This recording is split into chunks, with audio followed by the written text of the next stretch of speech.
ॐ पितृदेवताय नमः। अथ पितृदेवता मन्त्रः।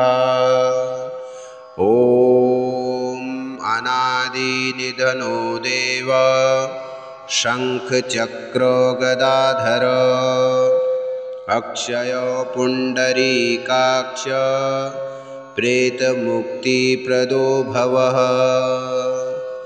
ॐ अनादिनिधनो देव शङ्खचक्र गदाधर अक्षयो पुण्डरीकाक्ष प्रेतमुक्तिप्रदो भवः।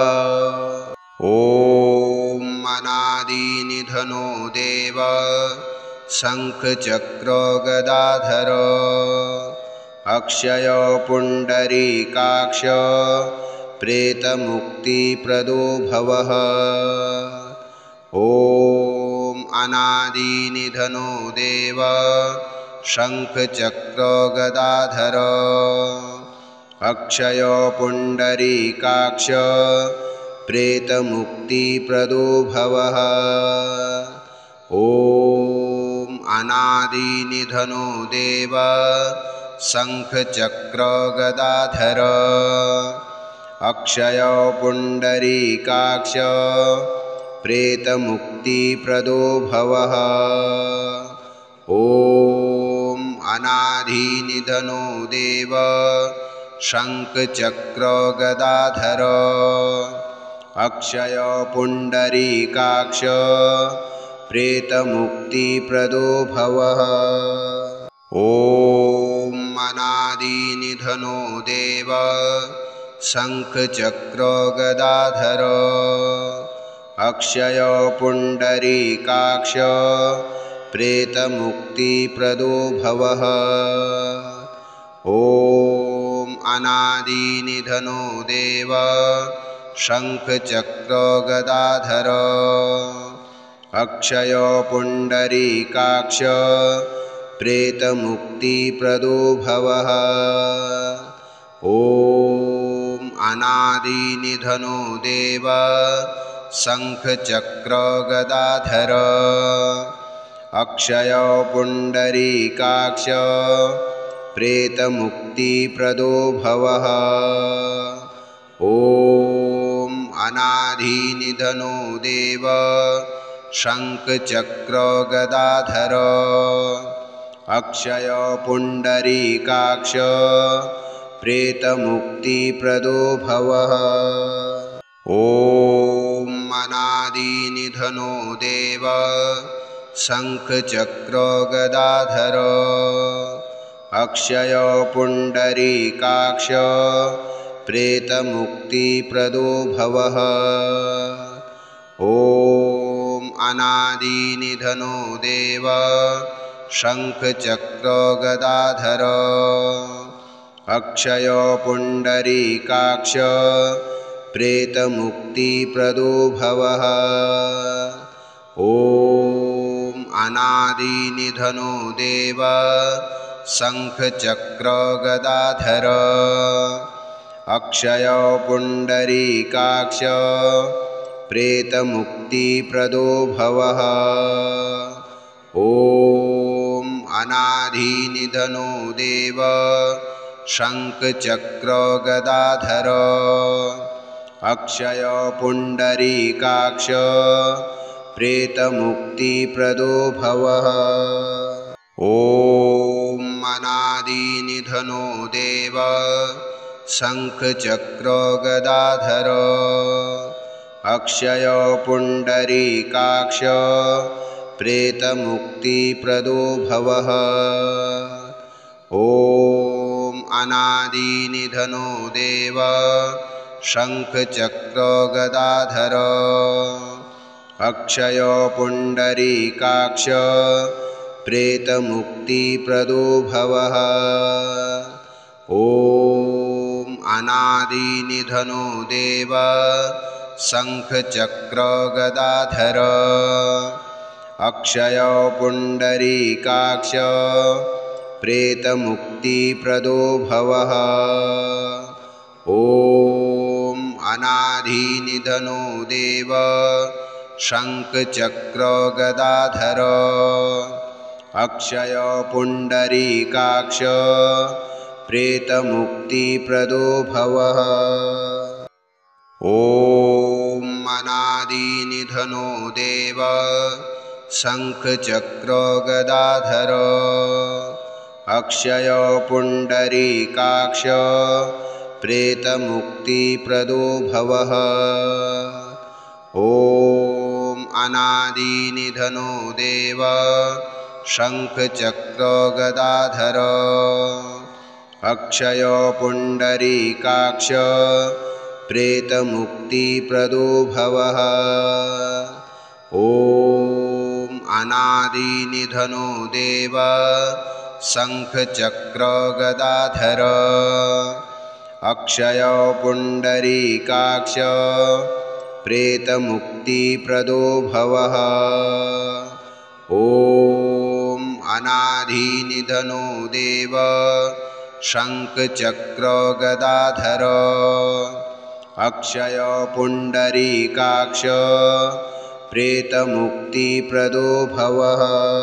ॐ अनादिनिधनो देव शङ्खचक्र गदाधर अक्षय पुण्डरीकाक्ष प्रेतमुक्तिप्रदो भवः। ॐ अनादिनिधनो देव शङ्खचक्र गदाधर अक्षय पुण्डरीकाक्ष प्रेतमुक्तिप्रदो भवः। ॐ अनादिनिधनो देव शङ्खचक्र गदाधर अक्षय पुण्डरीकाक्ष प्रेतमुक्तिप्रदो भवः। ॐ अनादिनिधनो देव शङ्खचक्र गदाधर अक्षय पुण्डरीकाक्ष प्रेतमुक्तिप्रदो भवः। ॐ अनादिनिधनो देव शङ्खचक्र गदाधर अक्षय पुण्डरीकाक्ष प्रेतमुक्तिप्रदो भवः। ॐ अनादिनिधनो देव शङ्खचक्र गदाधर अक्षय पुण्डरीकाक्ष प्रेतमुक्तिप्रदो भवः। ॐ अनादिनिधनो देव शङ्खचक्र गदाधर अक्षय पुण्डरीकाक्ष प्रेतमुक्तिप्रदो भवः।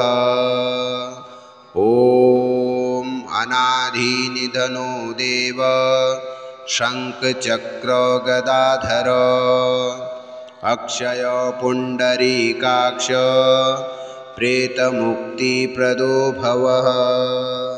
ॐ अनादिनिधनो देव शङ्खचक्र गदाधर अक्षय पुण्डरीकाक्ष प्रेतमुक्तिप्रदो भवः। ॐ अनादिनिधनो देव शङ्खचक्र गदाधर अक्षय पुण्डरीकाक्ष प्रेतमुक्तिप्रदो भवः।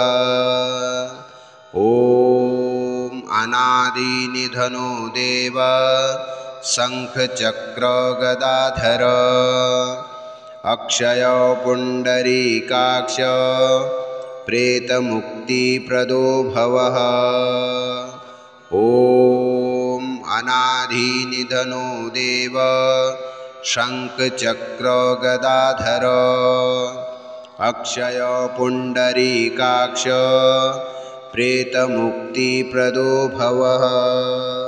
ॐ अनादिनिधनो देव शङ्खचक्र गदाधर अक्षय पुण्डरीकाक्ष प्रेतमुक्तिप्रदो भवः।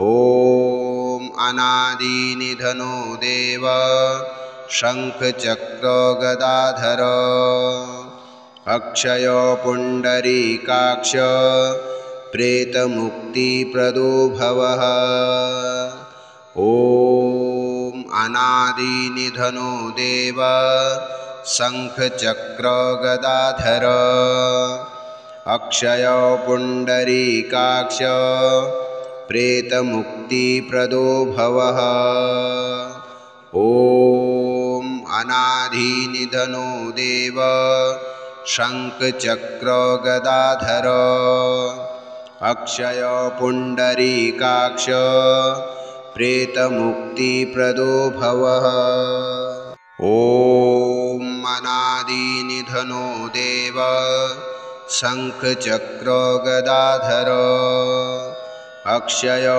पुण्डरीकाक्ष प्रेतमुक्तिप्रदो भवः ॐ अनादिनिधनो देव शङ्खचक्रो गदाधर अक्षयो पुण्डरीकाक्ष प्रेतमुक्तिप्रदो भवः ॐ अनादिनिधनो देव शङ्खचक्रो गदाधर अक्षयो पुण्डरीकाक्ष प्रेतमुक्तिप्रदो भवः ॐ अनादिनिधनो देव शङ्खचक्रो गदाधर अक्षयो पुण्डरीकाक्ष प्रेतमुक्तिप्रदो भवः ॐ अनादिनिधनो देव शङ्खचक्रो गदाधर अक्षयो पुण्डरीकाक्ष प्रेतमुक्तिप्रदो भवः ॐ अनादिनिधनो देव शङ्खचक्रो गदाधर अक्षयो पुण्डरीकाक्ष प्रेतमुक्तिप्रदो भवः ॐ अनादिनिधनो देव शङ्खचक्रो गदाधर अक्षयो पुण्डरीकाक्ष प्रेतमुक्तिप्रदो भवः ॐ अनादिनिधनो देव शङ्खचक्रो गदाधर अक्षयो पुण्डरीकाक्ष प्रेतमुक्तिप्रदो भवः ॐ अनादिनिधनो देव शङ्खचक्रो गदाधर अक्षयो पुण्डरीकाक्ष प्रेतमुक्तिप्रदो भवः ॐ अनादिनिधनो देव शङ्खचक्रो गदाधर अक्षयो पुण्डरीकाक्ष प्रेतमुक्तिप्रदो भवः ॐ अनादिनिधनो देव शङ्खचक्रो गदाधर अक्षयो पुण्डरीकाक्ष प्रेतमुक्तिप्रदो भवः ॐ अनादिनिधनो देव शङ्खचक्रो गदाधर अक्षयो पुण्डरीकाक्ष प्रेतमुक्तिप्रदो भवः ॐ अनादिनिधनो देव शङ्खचक्रो गदाधर अक्षयो पुण्डरीकाक्ष प्रेतमुक्तिप्रदो भवः ॐ अनादिनिधनो देव शङ्खचक्रो गदाधर अक्षयो पुण्डरीकाक्ष प्रेतमुक्तिप्रदो भवः ॐ अनादिनिधनो देव शङ्खचक्रो गदाधर अक्षयो पुण्डरीकाक्ष प्रेतमुक्तिप्रदो भवः ॐ अनादिनिधनो देव शङ्खचक्रगदाधर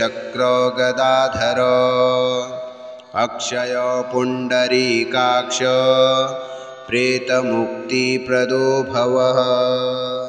ॐ अनादिनिधनो देव शङ्खचक्रगदाधर अक्षय पुण्डरीकाक्ष प्रेतमुक्तिप्रदो भवः। ॐ अनादिनिधनो देव शङ्खचक्रगदाधर अक्षय पुण्डरीकाक्ष प्रेतमुक्तिप्रदो भवः। ॐ अनादिनिधनो देव शङ्खचक्रगदाधर अक्षय पुण्डरीकाक्ष प्रेतमुक्तिप्रदो भवः। ॐ अनादिनिधनो देव शङ्खचक्रगदाधर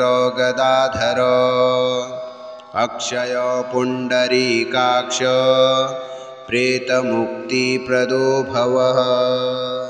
ॐ अनादिनिधनो देव शङ्खचक्रगदाधर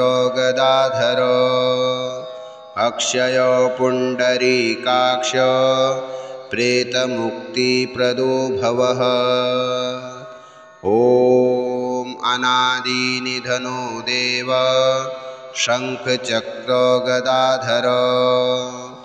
अक्षय पुण्डरीकाक्ष प्रेतमुक्तिप्रदो भवः।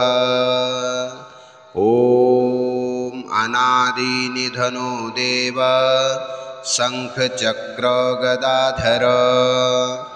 अक्षय पुण्डरीकाक्ष प्रेतमुक्तिप्रदो भवः।